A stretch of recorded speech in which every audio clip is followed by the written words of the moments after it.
Hi there, I'm here with the latest news of all time. Literally. It's only Hawkeye News, that's what you've been waiting for. The Industrial Revolution. The Industrial Revolution started everything from cars to the monitor to which you're seeing my beautiful face. We will be breaking down the revolution into three main parts. The revolution, the reaction, and the reforms. Miss Katerin Pena will be taking it on from here. Miss Katy? Thank you, Hyman, for that brief introduction. Like Hyman said, I am Katerin Pena, and I am in charge of informing you of the revolution. So what is the Industrial Revolution, you may ask? The Industrial Revolution was a change in the way manufacturing was done. With it came the incorporation of specialized machinery, factories, and mass production. It also improved the textile industries, the iron industries, transportation industries, and communication. This revolution took place in its birthplace, Britain, for most of the 18th to 19th century. This revolution was supposed to make everyday life easier, but as you may know, not everything comes easy.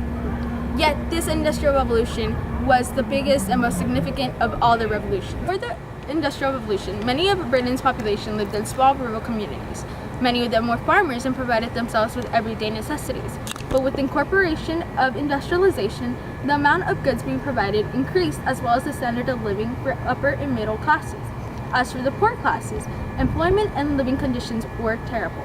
Their lives consisted of low income, malnourishment, and diseases.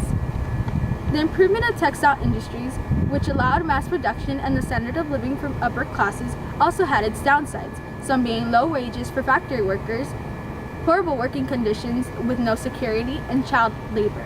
The Industrial Revolution was also a period of time where new inventions were rising. Back to you, Hyman. This is for a good cause, and it is what allows us to live the way we do. Now moving on to the next topic, the reaction of this revolution. David Bay will be taking it on from here. Mr. Bay? Thank you, Hyman High. Evidently, this is an enormous change for the people. How did they react? Both the first and second industrial revolution spawned two major reactions.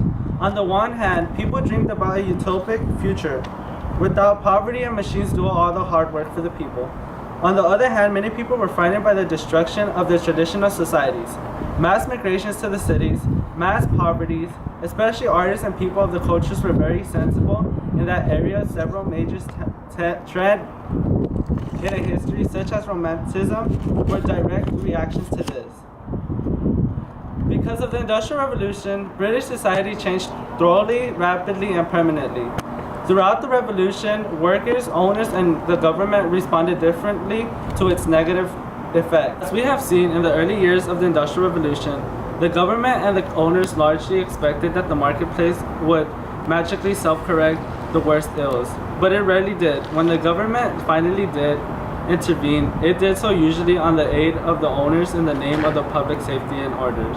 Going back to you, Mr. High. Yes, thank you, Mr. Bay. This is an interesting case in which many people favored it and many rejected it.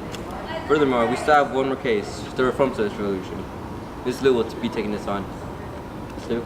We are alive in Great Britain. This is where reforms and acts were passed during the Industrial Revolution by the British government. Soon it started spreading to areas of Europe and the United States from the 1840s to 1900s. Certain people helped with this, and their names were Adam Smith, Jeremy Bentham, and Charles Fourier. Now I'll be reading about some of the reforms and acts of the Industrial Revolution. 1802, Health and Morals of Apprentices Act. Hours of work were limited to 12 per day, no night work. 1819, Common Mills and Factories Act.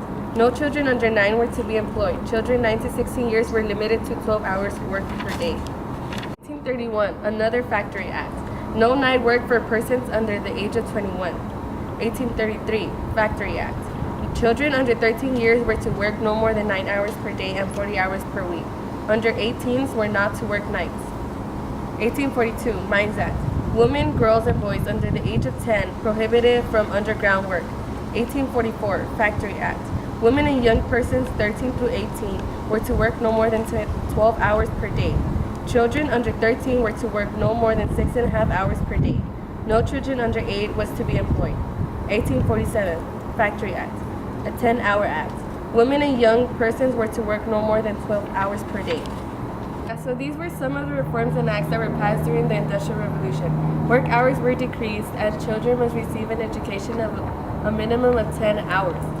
Wow, what are they going to call that? I don't know, but to me it sounds like lots and lots of boredom. Well, that's all I have to say today. Back to you, Mr. Hyman. This is a lot to take in. Overall, the Industrial Revolution was and is a key component of the success that we live in today. One of the steam engine to the continent, this era shaped the future civilizations that were to come. We should all be grateful for this revolution. There is a price to pay, as explained before by my fellow work companion, Mr. Bay. Anyways, that's all for today. Come back tomorrow at the same time at the same place for the exclusive coverage provided by Hawkeye's News, Channel 21. Goodbye.